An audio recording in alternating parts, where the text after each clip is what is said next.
भगवान शिव के उपासकों के लिए एक अत्यंत सुंदर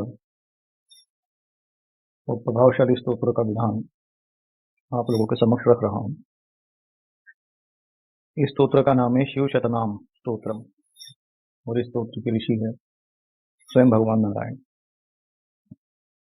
तो ये जो स्तोत्र है शिव शतनाम स्तोत्रम, इसकी महिमा दी हुई है कि त्रिसंध्यम पठे नित्यम नामना अष्टोत्तर शतम। अष्टोत्तर का मतलब होता है 108। शतनाम तुम कह रहे हैं लेकिन ये अष्टोत्तर शतनाम है। तो त्रिसंध्यम पठे नित्यम नामना अष्टोत्तर शतम शतरुद्र त्रिरावृत्य यद फलम लभते नरः। से रुद्र अष्टाध्यायी का यदि आप पाठ करते हैं, 100 बार पाठ करते हैं, तो एक शतरुद्र की आवृत्ति होती है, एक शतरुद्र की आवृत्ति होती है। तो यहाँ पर यह बताया गया है इस शिव शतनाम स्तोत्र के बारे में कि ऐसे तीन आवृत्ति यदि करेंगे तो जो फल होता है, मतलब 370 रुद्र पाठ करेंगे तो जो फल होता है वो फल इस सतनाम को त्रिकाल संध्या में पढ़ने से होता है। ये सब इस सतनाम की महिमा है। दूसरा ये है कि ये जो मैं जन्म कुंडली में काल सर्प योग और जो आदि जो दोष मैंने बताए, उन दोषों का जो शमन करने के लिए रुद्र पाठ का विधान होता है। जहां अगर आप रुद्र पाठ नहीं कर सकते, रुद्र अष्टाध्याय का पाठ नहीं कर सकते, शतरुद्र आदि या एकादश रुद्र का पाठ कराने का लिए उसमें विधान बता दिया जाता है, भगवान शिव की उपासना करे तो वो दोष शमन हो जाता है। जन्म कुंडली में जो दोष होते हैं, जैसे कि आजकल ये लाल किताब में उपाय बताए जाते हैं, तो लाल किताब किसी ऋषि मुनि के द्वारा लिखी हुई किताब नहीं है, इसीलिए वो लाल किताब प्रमाणित नहीं है। और लाल किताब के जितने भी उपाय हैं वो सब बेकार हैं और पूरे सनातन धर्म को पथभ्रष्ट करने में लाल किताब की बहुत बड़ी भूमिका है।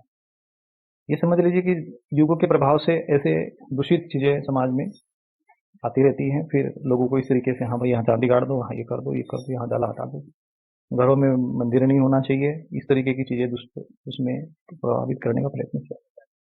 तो ऐसी चीजों को बिल्कुल इसमें स्वीकार नहीं करना चाहिए और जो हमारे ऋषि मुनियों के लिखे हुए ग्रंथ है उसी का अनुसरण करना चाहिए, क्योंकि वही हमारी सनातन परंपरा है। तो अब अगर हम कोई ऐसे दोष हैं तो फिर हम पंडितों के पास जाते, ज्योतिषियों के पास जाते, ज्योतिषी कहेंगे भाई ये रत्न पहनो, वो करो वो करो। सामान्य व्यक्ति कर नहीं पाता है, तो अब हम वो करे तो करे क्या? कोई सरल उपाय होना चाहिए। तो उसका सरल उपाय ये है कि ये शिव शतनाम स्तोत्र को आप तीनों कालों में, तीनों संध्याओं में पढ़ना आरंभ करें। अब इसको पढ़ेंगे कैसे? तो इसका मैंने विनियोग बता दिया है। सर्वप्रथम विनियोग होता है। विनियोग हाथ में जल लेना पड़ता है। हाथ में जल लेकर आप जैसे विनियोग बोलेंगे, ओम, इसमें दिया है श्री शिव अष्टोत्तर शतनाम स्तोत्र मंत्र से नारायण ऋषि नवसुचंद श्री सदाशिव देवता गौरी उमा शक्ति से सदाशिव प्रीत्यर थे। फिर उसमें आप जो भी इसमें प्रीत्यर के बाद आपको ये अगर जैसे मनोकामना सिद्धते च लगा देना, आप उसमें पाठी विनियोग ऐसा बोल के हाथ में जल छोड़ दीजिए। विनियोग एक बार किया जाता है, बार बार नहीं किया जाता। उसके बाद ध्यानम में क्या है कि केवल ध्यान भी एक बार ही किया जाता है। जैसे ध्यान में पढ़ा नहीं जाता है, ध्यान किया जाता है। जैसे कैसे आप ध्यान करोगे, तो अलग अलग ध्यान का प्रभाव है। जैसे शांताकार, जैसे यहाँ दिया हुआ नीलकंठम गौरीकांतम, तो इस तरीके से भगवान शिव का इसमें ध्यान दिया हुआ है। तो आप उसको केवल ध्यान करना है, ध्यान का श्लोक पढ़ना नहीं है। और चाहो तो आप श्लोक पढ़ते हुए उनका ध्यान मानसिक कर सकते हैं। ध्यान करने के बाद आप यहाँ से शिव महेश्वर शंभु पिनाकी शशि शेखर यहाँ से आरंभ करते हुए अंत में यहाँ पर परमेश्वर, मतलब 13वें श्लोक तक ये पाठ पूरा हो जाता है। दूसरा पाठ करना है तो पुनः फिर आप यहाँ से शिव महेश्वर शंभु पिनाकी शशि शेखर, तब दोबारा जब आप पाठ करेंगे तो आपको विनियोग और ये ध्यान ये सब पढ़ने की आवश्यकता नहीं। एक पाठ पूरा हो गया, फिर शिव महेश्वर शंभु पिनाकी शशि शेखर यहाँ से शुरू करें और यहाँ पर अपवर्ग प्रदोनंत तारक परमेश्वर, ये 13वां श्लोक संपूर्ण। फिर यहाँ तक परमेश्वर पूरा होगा, फिर एक पाठ फिर पूरा होगा, फिर तीसरा पाठ आरंभ करना है, फिर शिव महेश्वर शंभु पिनाकी शशि शेखर से फिर यहाँ पे परमेश्वर तक पढ़िए। ये जो फलश्रुति फिर नीचे लिखी हुई है, फलश्रुति, फलश्रुति का मतलब होता है उस स्तोत्र का फल क्या है। तो आप उस स्तोत्र का फल दिया, तो ये आप एक बार चाहिए तो जब ये पूरा पाठ, जैसे आप 100 पाठ करते तो 100 पाठ पूरा होने के बाद एक बार आप फलश्रुति पढ़ सकते हैं। तो आप इसमें विनियोग एक बार पढ़ेंगे, ध्यान एक बार पढ़ेंगे, फलश्रुति एक बार पढ़ेंगे। और फलश्रुति पढ़ने की आवश्यकता भी नहीं होती, क्योंकि लोगों को पढ़ने से समझ में भी नहीं आता कि इसमें क्या लिखा है। संस्कृत में होता है तो समझ में नहीं आता है।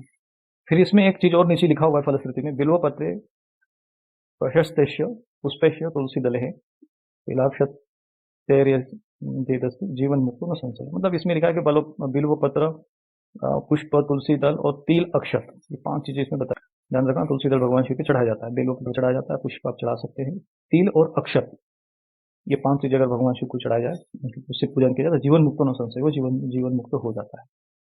तो जो बहुत से लोग क्या है कि मंत्र पढ़ते हैं, जैसे भगवान शिव का मंत्र पढ़ते हैं, या त्र्यंबकम यजामहे वगैरह। त्र्यंबकम यजामहे जो मंत्र है वो वेद मंत्र है, वो सामान्य मंत्र नहीं है। इसीलिए जो उसका पाठ और उसकी दीक्षा, उसको जब आप पढ़ेंगे तो उसका एक छंद में पढ़ना पड़ता है, और इसीलिए उसकी दीक्षा, उसकी पद्धति पढ़ा, मतलब इसलिए मंत्र को बिना दीक्षा के नहीं पढ़ना चाहिए। लेकिन स्तोत्र है, अ, उसका आप पाठ कोई भी व्यक्ति कर सकता है। ये भगवान की स्तुति है, उपासना है। आप ज्यादा कुछ नहीं कर सको तो आप 3 कालों में इसको पढ़ना शुरू करो, सुबह, दोपहर में और संध्या के समय। मतलब दोपहर में आप घर में नहीं कर सकते तो आप कहीं भी बैठे हैं तो वहीं से आप अपना आंख बंद करके थोड़ा 2 मिनट के लिए एकांत में थोड़ा सा बैठ के पढ़ ले उसको। कुर्सी पे भी बैठे बैठे पढ़ सकते हैं। और यदि नहीं कर सकते दोपहर में तो आप रात्रि को करिए। जैसे आप यहाँ प्रातःकाल करके घर से गए, फिर शाम को लौटे, तुरंत ही स्नान, अपना हाथ पैर धोके पाठ, पूजा पाठ किए, फिर उसके बाद थोड़ा देर विश्राम करके भोजन कर लिए। भोजन के बाद जैसे ही शयन करेंगे, शयन करने के पहले फिर एक बार फिर अपना भगवान का ध्यान करके तब शयन करें, या तो भोजन के पहले आप एक बार पढ़ सकते हैं। इस तरीके से आप आखिरी 3 बार पढ़ेंगे तो त्रिकाल संध्या ये हो जाएगी। तो ये है शिव शतनाम स्तोत्र। और उसको एक बार आप ठीक से, चूंकि इसको संस्कृत में है तो इसको पढ़ते समय जैसे शिव महेश्वर शंभु, शंभु तक हो गए 8 अक्षर, पिनाक शशि शेखर, उसके बाद हो गए 8 अक्षर। तो ऐसे 8 8 एक लाइन में 16 अक्षर होते हैं। आप किसी कितने ऊपर से नीचे तक किसी भी लाइन में आप अगर अक्षर गिनेंगे तो 16 ही मिलेंगे आपको। तो उसको आप 8 8 के मतलब संख्या में विभाजन करके उसको पढ़ेंगे तो पढ़ने पे सरलता रहेगी और अशुद्धि नहीं होगी। जैसे शिव महेश्वर शंभु, यहाँ तक आप 8 हो गया। पिनाकी शशि शेखर, वामदेव विरूपाक्ष, कपर्दी विरूपाक्ष, तो यहाँ तक 8 हो गए। कपर्दी नीललोहित, तो ये 8 हो गए। तो इस तरीके से आप जैसे शंकर शूल पाणिश्य, तो शंकर शूल और पाणिश्य ये हो गया 8 अक्षर। खटवांगी विष्णु वल्लभ, शिपि विष्णु अंबिकानाथ, श्रीकंठ भक्तवत्सल। तो इस तरीके से 8 8 की संख्या में पढ़ेंगे तो आप श्लोक को बहुत सरलता से और शुद्धता के साथ पढ़ेंगे। अब जैसे इसमें शिपि विष्णु, अब इसमें वो यश की तरह बना हुआ है तो उसको अ पढ़ते हैं। तो ये जो प्रदोष स्तोत्र है वो किसका पाठ कैसे करें, तो प्रयत्न करना चाहिए कि जो भगवान शिव के उपासक है, भगवान शिव जी को प्रसन्न करना चाहते हैं, उनको प्रदोष व्रत रखना चाहिए। प्रदोष व्रत कौन सा व्रत होता है, तो प्रत्येक माह में 2 बार एक त्रयोदशी तिथि आती है, कृष्ण पक्ष की और शुक्ल पक्ष की। तो त्रयोदशी की तिथि को जो सायंकाल के उपरांत ने, जो सायंकाल का जो प्रथम प्रहर माना जाता है उसको प्रदोष काल कहते हैं। जैसे सूर्यास्त होने के उपरांत जो समय होता है, जो अगले जो 4 प्रहर होते हैं, अर्थात मैं सामान्य भाषा में कहूँ तो 6 बजे से 9 बजे तक, 9 बजे से 12 बजे तक, 12 से 3 और 3 से सुबह 6 बजे तक का जो समय होता है ये प्रदोष काल कहलाया जाता है। तो इस काल में जो भगवान की आराधना करना, उपासना करना, इसको प्रदोष व्रत कहते हैं। व्रत में हम लोग अल्पाहार करते हैं या बहुत कम खाते हैं या फल या कोई अन्न जला भी लेते हैं। इसका कारण ये होता है कि साधना काल में, उपासना काल में हमें नींद ना आए, आलस ना आए, तमस ना आए, हम बैठ सके, हमारी जो ऊर्जा है वो भोजन पचाने में खर्च न हो और वो हमारी ऊर्जा ऊर्ध्वगामी हो। इसलिए हम लोग व्रत रखते हैं, उपवास रखते हैं। तो जिस दिन आप प्रदोष व्रत रखते हैं उस दिन आप कम से कम 100 पाठ इस प्रदोष स्तोत्र का करें। और यदि संभव हो, जो सक्षम है वो लोग कम से कम एक अनुष्ठान करें, 10 दिन, 11 दिन, 40 दिन, जितना भी हो, और इस स्तोत्र के 10,000 पाठ पूरे कर लें। 40 दिन में आप 10,000 पाठ पूरे कर सकते हैं, 20 दिन में भी हो सकते हैं। एक अनुष्ठान हो जाएगा। भगवान शिव का विशेष एक अनुष्ठान आप करना चाहते हो, सहज सरल, इसमें कोई ज़्यादा भयाडंबर की ज़रूरत नहीं होती है। बस केवल आप होते हैं और आपके भगवान इष्ट आपके सामने होते हैं, आप उनकी स्तुति करें बस।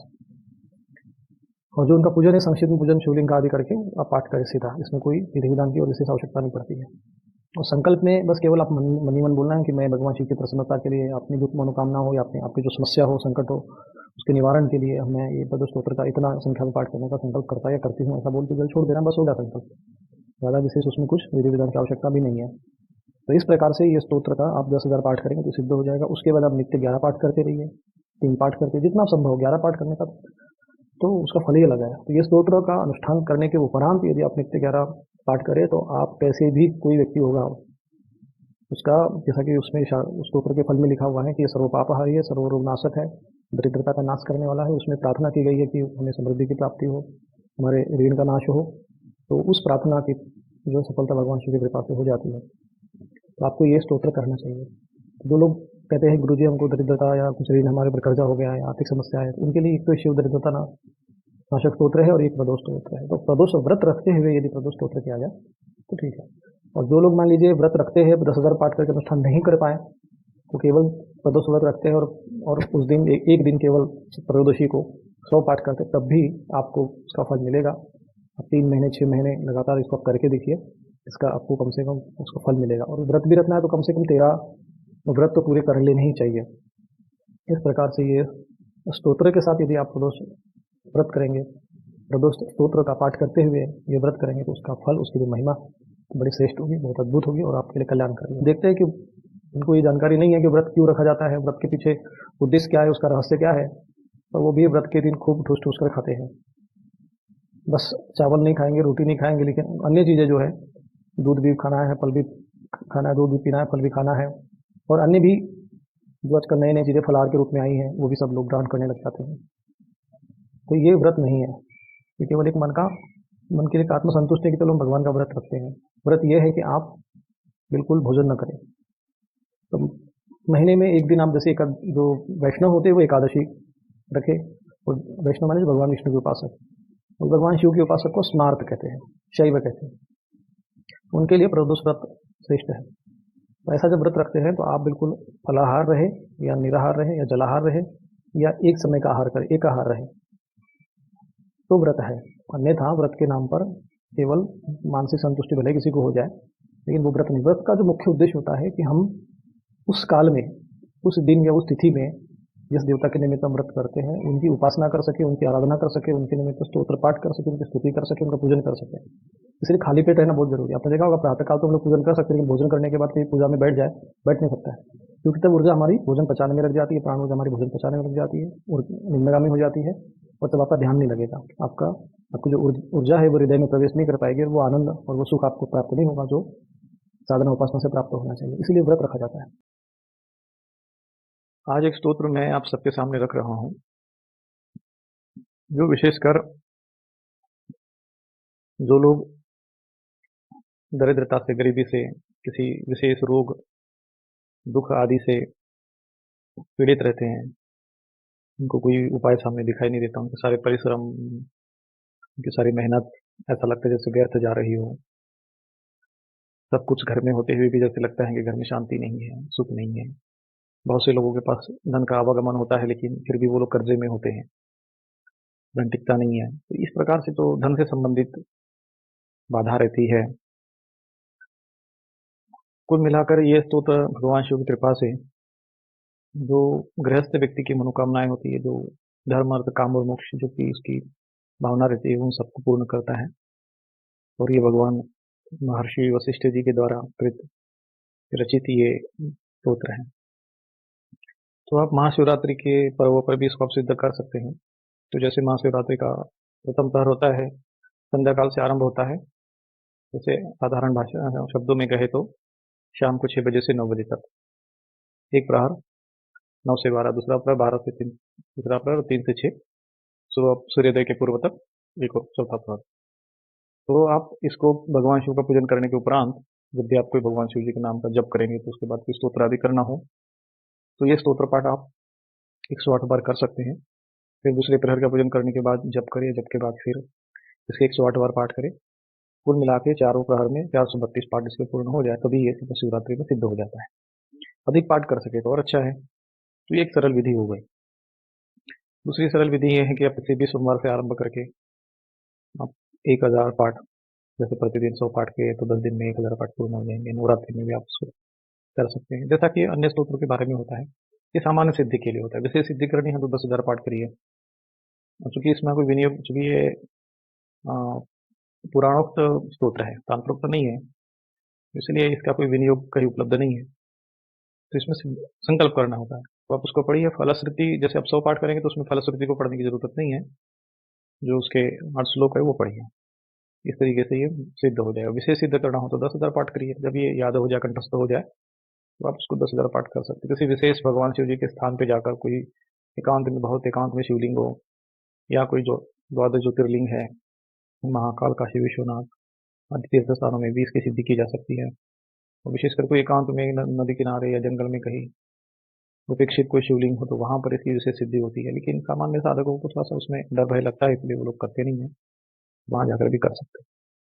और ये जब सिद्ध हो जाए तो इसकी विशेष प्रयोग होते हैं, जैसे सोमवार के दिन या श्रावण सोमवार वगैरह आ जाए तो आप 1 महीना जो श्रावण मास होता है तो इसके पाठ आप कर सकते हैं, प्रतिदिन 11 पाठ करिए और प्रत्येक श्लोक के बाद जैसे दारिद्र्य दहनाय नमः शिवाय इस तरह से बोलकर आप एक बिल्वपत्र चढ़ा सकते हैं। तो इस प्रकार से प्रत्येक श्लोक के बाद एक बिल्वपत्र चढ़ाने का भी आप जितने आप जैसे बिल्वपत्र है उस अनुपात में आप उतना पाठ की गिनती आदि करके कि हम कितना पाठ कर सकते हैं तो उसमें बिल्वपत्र चढ़ा सकते हैं। चाहे तो आप कमल चढ़ा सकते हैं, कोई विशेष फूल जो भगवान शिव को प्रसन्न हो वो चढ़ा सकते हैं। विशेष रूप से बिल्वपत्र है। 1000 पाठ करके भी आप जैसे श्रावण मास में आप संकल्प कर सकते हैं कि हम 1000 बिल्वपत्र इस स्तोत्र के पाठ से चढ़ाएंगे और मैं अपनी मनोकामना जो भी हो बोलकर आप उसको चढ़ा सकते हैं। तो 1 महीने में 1000 बिल्वपत्र चढ़ाएंगे, जैसे एक श्लोक बोलेंगे तो एक इसमें एक पाठ में 8 श्लोक आ गए तो 8 बिल्वपत्र चढ़ा। इस प्रकार से आप 1000 पूर्ण करना है तो कितना पाठ होगा आप अपना गणित लगा लीजिएगा। इस तरीके से आप अपना पाठ कर सकते हैं। इसके प्रयोग होते हैं, ये प्रयोग में आता है। सिद्धि में तो जैसे हमने बताया सामान्य सिद्धि के लिए 1000 पाठ 1100 पाठ काफी है और विशेष पर्व में 108 बार 108 बार करिए। नवरात्रि में करना हो तो भी आप 108 बार पाठ 9 दिन तक करेंगे प्रतिदिन, तभी भी है सामान्य सिद्धि है। विशेष सिद्धि के लिए तो कम से कम 1000 पाठ 9 दिन तक करिए, अर्थात 10,000 पाठ आपका होना चाहिए। और चूंकि इस मंत्र में भगवान शिव को प्रणाम किया हुआ है नमः शिवाय, ये उसमें एक मंत्र का रूप भी आया हुआ है तो इसका हवन भी हो सकता है, क्योंकि प्रत्येक स्तोत्र किस स्तोत्र का हवन करना चाहिए किस स्तोत्र का नहीं, एक बड़ा रहस्य होता है। मैं उसमें ज़्यादा गंभीरता में जाना नहीं चाहता, परंतु इसमें क्या है नमः शिवाय स्वाहा इस तरीके से आप बोलकर इसमें हवन भी किया जा सकता है। घी से किसी भी सुगंधित सामग्री से हवन कर सकते हैं इसमें प्रत्येक श्लोक को बोलकर, क्योंकि दारिद्र्य दहनाय नमः शिवाय स्वाहा जैसे पूरा श्लोक बोल के अंत में नमः शिवाय बोलने के बाद स्वाहा बोल दो, तो इस तरीके से इसका हवन भी हो सकता है। तो जो विशेष भगवान शिव के भक्त हैं उनके लिए ये एक प्रकार से वरदान स्वरूप है और कल्याण में स्तोत्र है। खास करके जो लोग बेरोजगारी रहते हैं, जिनको नौकरी की समस्या रहती है, बार बार नौकरी छूट जाती है या ठीक नारायण नारायण नारायण। तो अकाल मृत्यु होती है उस पर हम जय प्राप्त कर सकते हैं। भगवान शिव जी का ये मृत्युंजय जो नाम है वो इसीलिए है। आज आप सभी श्रद्धालुओं को श्री मृत्युंजय स्तोत्र का विधान प्रदान कर रहे हैं। यह स्तोत्र विशेषकर रोग निवारण के लिए, अकाल मृत्यु और किसी भी प्रकार की यदि कोई आभिचारिक समस्या अर्थात जो कोई तंत्र बाधा आदि होती है उसके निवारण के लिए यह एक अमोघ और सुपरिणाम देने वाला स्तोत्र। मृत्युंजय स्तोत्र के नाम से वैसे शास्त्रों में अनेक स्तोत्र प्राप्त होते हैं, परंतु उन सभी स्तोत्रों में से यह एक विशेष स्तोत्र है। इसे आप सरलता के साथ पढ़ सकेंगे। अन्य जो स्तोत्र दिए हुए हैं उसमें उनके जो छंद है उस स्तोत्रों के थोड़े कठिन है। swamirupeeswaran.in वेबसाइट पर यह स्तोत्र उपलब्ध है, आप वहां से डाउनलोड कर लीजिए और जैसा कि नियम है स्तोत्र की पहले सिद्धि प्राप्त करें, उसके बाद इसका प्रयोग करें। तो किसी भी जो महीने की जो शुक्ल पक्ष और कृष्ण पक्ष की किसी भी त्रयोदशी के दिन आप ये स्तोत्र आरंभ कर सकते हैं। और यदि तत्काल में इसका प्रयोग करना है तो आप किसी भी सोमवार से इस स्तोत्र का अनुष्ठान आरंभ कर सकते हैं। कम से कम इस स्तोत्र का जो पाठ है जब आप अनुष्ठान करेंगे तो कम से कम 100 पाठ आपको करना चाहिए। और इस स्तोत्र का प्रयोग करते समय जैसे किसी को कोई विशेष ऐसा रोग हो उसमें ये कहा जाए कि ये रोग असाध्य है, कठिन है, थोड़ा ठीक होना कठिन है, तो आप ऐसे में जो आप चिकित्सा करते हैं डॉक्टर के माध्यम से, चिकित्सक के माध्यम से, वो तो आप निरंतर करते रहे, साथ में इसका भी आप प्रयोग करें। जैसे कि महामृत्युंजय का हम जाप करते हैं, तो एक तो महामृत्युंजय मंत्र है वो वैदिक मंत्र है। मंत्र का जो उच्चारण है शुद्ध रूप से बहुत कठिन हो पाता है, वैदिक होने के कारण उसका सस्वर पाठ होता है, सभी लोग कर नहीं सकते, उसका अक्षर भी अधिक है। तो जो फल आपको महामृत्युंजय जप के करने से मिलेगा वही फल आप इस मृत्युंजय स्तोत्र के द्वारा प्राप्त कर सकते हैं। ऐसा नहीं कि हम स्तोत्र पढ़ेंगे तो विशेष फल नहीं मिलता है, ऐसी जो धारणाएं किसी के मन में यदि हो तो वो गलत है। क्योंकि स्तोत्र में भगवान की स्तुति होती है और उसमें मन एकाग्र हो जाता है, भावनात्मक रूप से हम भगवान के साथ जुड़ जाते हैं। इसीलिए ये स्तोत्र विशेष लाभदायक होते हैं, उनके अनुष्ठान लाभदायक होते हैं। बस केवल आपको अनुष्ठान और पुरुषरण करना पड़ता है। जैसे महामृत्युंजय मंत्र का जप करना हो तो 1.25 लाख से जप करना है, तो उसी प्रकार से इसका है। तो कम से कम इस स्तोत्र का यदि आपको अच्छा लाभ लेना है तो 10,000 पाठ यदि संभव हो तो कर लीजिए, ना तो 1,000 तो पाठ से सिद्ध हो ही जाता है। फिर भी यदि संभव हो तो आप इसकी 10,000 पाठ करने का प्रयत्न करें अनुष्ठान में। और जब किसी के लिए इसका सिद्ध होने के बाद इसका प्रयोग किया जाता है, सीधा एकदम आप प्रयोग नहीं करना, पहले इसको सिद्ध करना है फिर प्रयोग करना है। तो इसमें संकल्प करना है कि आप जिस स्तोत्र में विनियोग नहीं दिया है, इसका अर्थ यह है कि वो तांत्रोक्त पद्धति से नहीं है। विनियोग न्यास ये तंत्र विधान में लागू होता है, और जो पौराणिक विधि होती है, पुराणोक्त विधि होती है, उसमें ये न्यास या विनियोग आदि का वर्णन नहीं होता है। वहां हम केवल संकल्प करके इसका पाठ कर सकते हैं। तो जो भी कोई व्यक्ति रोगी हो, असाध्य रोग से रोगी हो, जैसे समझ में नहीं आता कि कौन सा रोग हमें हो गया है, इस मृत्युंजय स्तोत्र की विशेषता है कि ये तंत्र क्रियाओं के द्वारा जो रोग हो जाते हैं, तांत्रिक जो क्रियाएं की जाती हैं दुष्टों के द्वारा, इसको अभिचारिक कर्म कहते हैं। मैंने उस स्तोत्र की फलश्रुति आपके यहाँ इस स्तोत्र में लिखी नहीं है, इसीलिए कि बहुत से लोग उसको भी जो है फलश्रुति को भी स्तोत्र का भाग मानकर उसको भी पढ़ना शुरू कर देते हैं। परंतु जो उसका फल शास्त्र में दिया हुआ है, जैसा कि हमने पढ़ा है उसमें, वो आपके सामने बता रहा हूँ कि तंत्र क्रिया भी यदि इससे कुछ हो जाती है तो उसको भी इसका निवारण हो जाता है। और जैसा कि नियम है, आपको रक्षा कवच आदि षटकर्म, रक्षा कवच आदि करके रक्षा कर्म का विधान करने के उपरांत इस स्तोत्र का अनुष्ठान करना चाहिए। और ये अकाल मृत्यु यदि किसी का कुंडली में दोष लिखा हो तो भी आप इसका पाठ कर सकते हैं, इसका अनुष्ठान कर सकते हैं। अनुष्ठान करने के बाद, सिद्ध होने के बाद, आप इस स्तोत्र का प्रतिदिन 1 पाठ, 2 पाठ या 3 पाठ प्रतिदिन आप निरंतर इसको आप करते रहे। विशेषकर जो लोग भगवान शिव के उपासक हैं उनके लिए बहुत ही सुंदर स्तोत्र है। किसी के लिए रोग निवारण का अनुष्ठान करते समय या संकल्प करते समय एक बात ध्यान रखना चाहिए कि यदि किसी को कोई व्यक्ति बहुत दुष्कर्म करने वाला रहा हो, उसके कारण उसको वो दंड प्राप्त हुआ है, तो ऐसे लोगों के लिए इस प्रकार का अनुष्ठान नहीं करना चाहिए, नहीं तो हमें कष्ट भुगतना पड़ता है। दूसरी बात, जिनके अब शरीर की आयु समाप्त हो चुकी है, क्योंकि शरीर भी एक वस्त्र है, तो पुराना होता है तो सबको उसका त्याग करना पड़ता है। उसके प्रति ज्यादा मोह ग्रसित होकर तब भी इस प्रकार के अनुष्ठान नहीं करना चाहिए। हाँ, ये है भगवान से प्रार्थना करना चाहिए कि उनकी सदगति हो।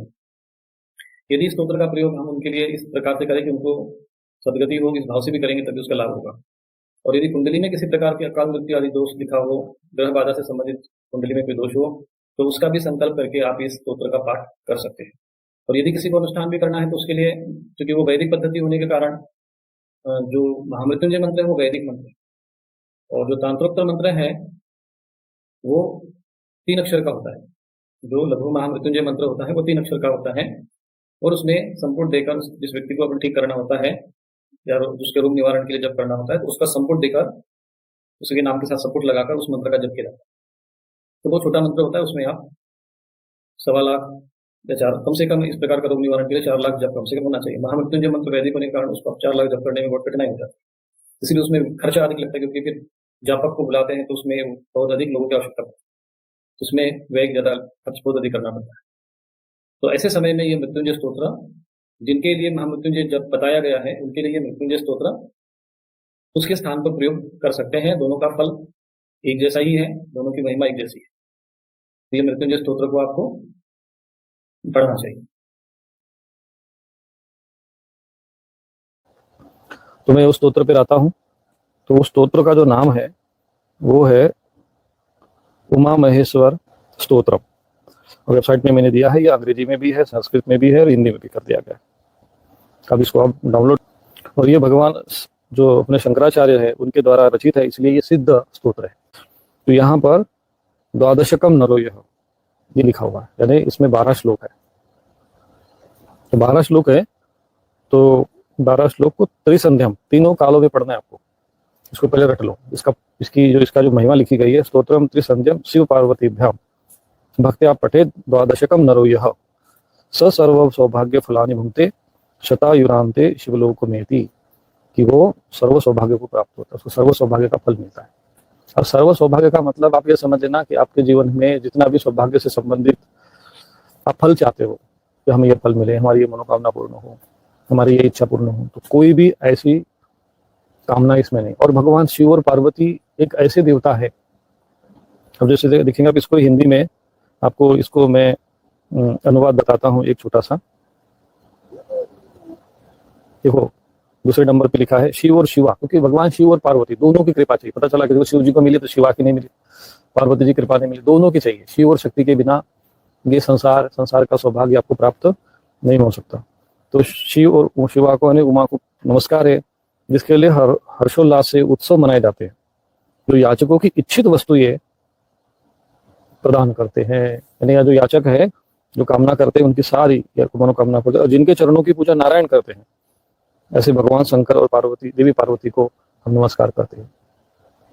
मतलब आप भगवान शंकर जी के चरणों की पूजा नारायण भी करते हैं, देवता भी करते हैं। भगवान कृष्ण भी आए तो उन्होंने भी भगवान शंकर की पूजा की, भगवान राम आए तो उन्होंने भी शंकर जी की पूजा की। तो हमको ऐसे देवी देवताओं की उपासना करनी चाहिए जो सच में देने के लिए सक्षम हो। अब जो जमीन में गड़ के सड़ रहा है, मुर्दा है, प्रेत है, पिशाच है, वो तुमको कहाँ से देगा? वो कुछ देना होता तो वो स्वयं अपनी जिंदगी जीवन में प्राप्त होता।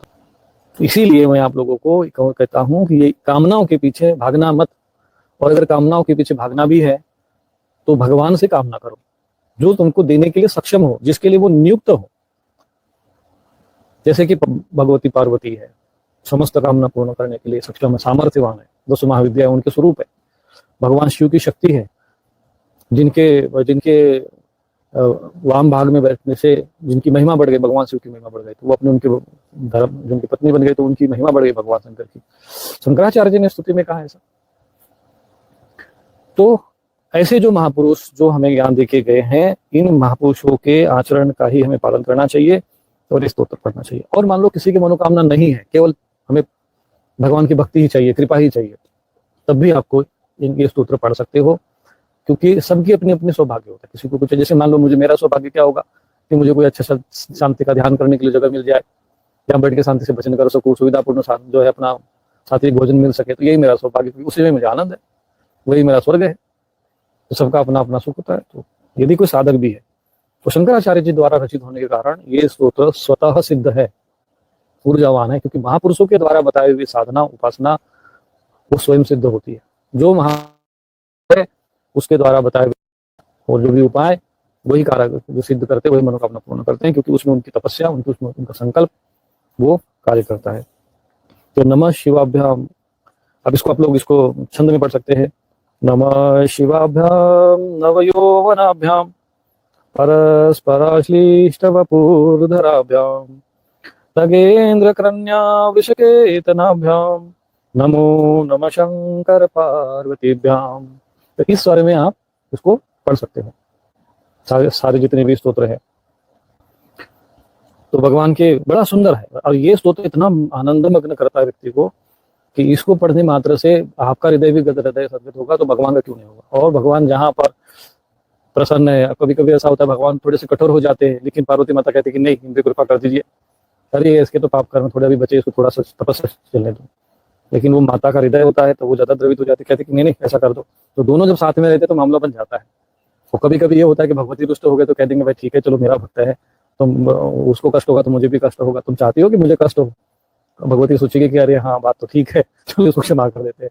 तो इस तरीके से दोनों का जो है यहाँ पर शंकर पार्वती भ्याम, ये बहुत सुंदर, दिव्य, परम आनंददायक और सर्व सौभाग्य फलानी, सारे सौभाग्य फल। अब यह सर्व शब्द आ गया, अब आप बोलोगे महाराज इससे हमारे संतान की कामना पूर्ण होगी। अब सर्व में तो सब आ गया ना भाई, जब सौभाग्य चाहिए तो सब आ गया। बोले विवाह में बाधा आ रही तो अभी होगी। अब इसमें क्या हो सकता है कि मान लो कि किसी को सौभाग्य फलाने हैं, तो फिर बहुत से लोगों को दिमाग आता है फिर हम दूसरी चीजें क्यों करें।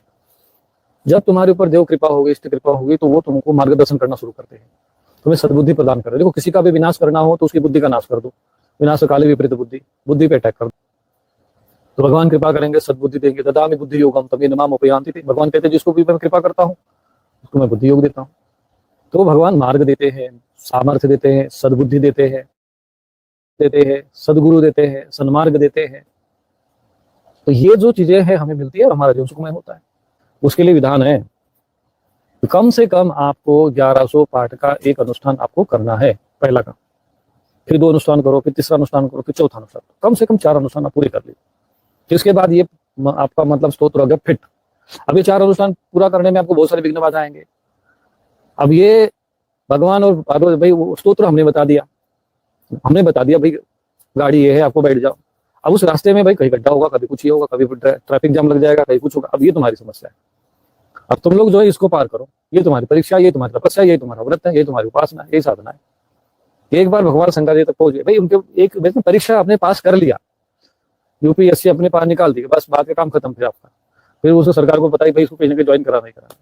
भगवान शंकर पार्वती जी की फिर जिम्मेदारी है कि भाई हाँ इनको कहीं ना कहीं सेटअप करना है। तो ये स्तोत्र जो है आपको पूर्ण लाभ देगा। इसलिए मैंने लोग सोचा कि सब कल्याण के पीछे भागते रहते मैं सोचा कि आज एक ही बता दो सब कुछ। रुद्राभिषेक का सीधा सीधा अर्थ होता है रुद्र यानी भगवान शिव, भगवान शंकर। उनका जल से, दूध से, पंचगव्य से, गंगा जल से अभिषेक करने को रुद्राभिषेक कहते हैं। हाँ, शिवरात्रि को रुद्राभिषेक कैसे करते हैं जी सर। तो रुद्राभिषेक कराने के जो प्रकार है वो 3 प्रकार के हैं। एक तो वेदोक्त, तांत्रोक्त और पुराणोक्त। तो रुद्राष्टाध्यायी के द्वारा भगवान शिव जी का अभिषेक करने को वेदोक्त रुद्राभिषेक कहते हैं, जिसमें रुद्राष्टाध्यायी है जिसको पढ़ते हैं सब, जो वैदिक होती है उनके माध्यम से। दूसरा जो मार्ग है, उसकी जो पद्धति है वो है तांत्रोक्त पद्धति से। तो तांत्रिक पद्धति से जो उनके विशेष जो तांत्रिक मंत्र होते हैं उनके माध्यम से रुद्राभिषेक किया जाता है, उसमें विभिन्न प्रकार के प्रयोग होते हैं। और पुराणोक्त वाले में, जो पुराणों में जो भगवान शिव जी के नाम है या उनकी जो स्तुति है, जैसा कि रुद्राष्टकम है, नमामि शमिशा निर्वाण रूपम, या शिव शतनाम स्तोत्र आदि, उनके माध्यम से अभिषेक करना, उन पर जल चढ़ाना। तो उसमें सबसे अधिक महत्व है गंगा जल का, दूध का, पंचगव्य का।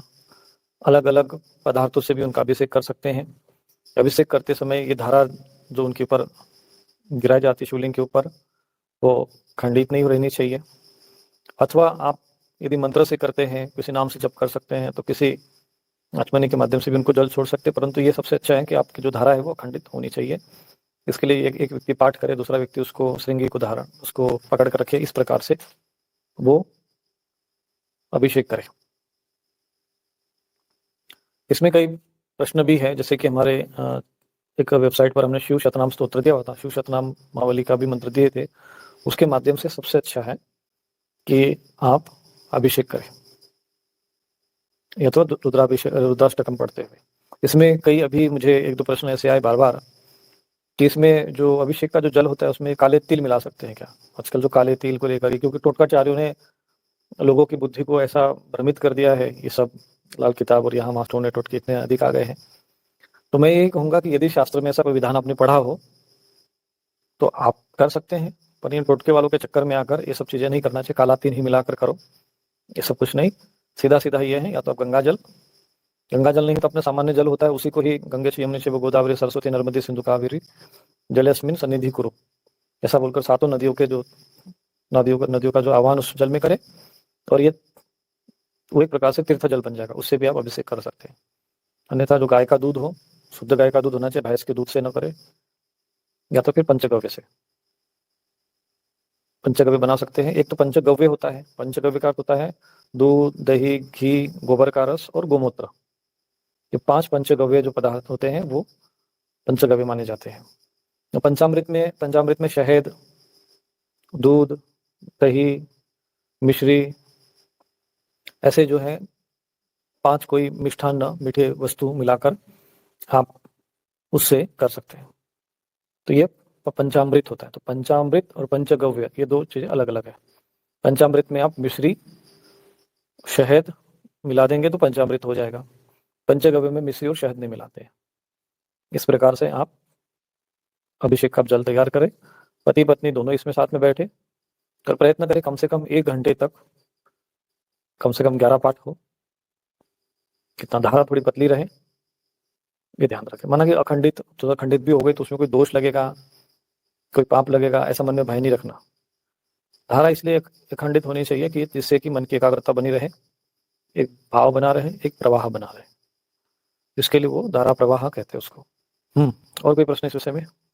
जी स्वामी जी, लोगों का ये भी प्रश्न है कि चारों पहर में ये रुद्राभिषेक करना है कि पहले पहर में या सुबह सुबह ही शिवरात्रि के करें?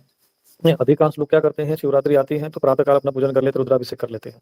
उन लोगों को ये समझना चाहिए कि यहाँ पर शिवरात्रि का महत्व है।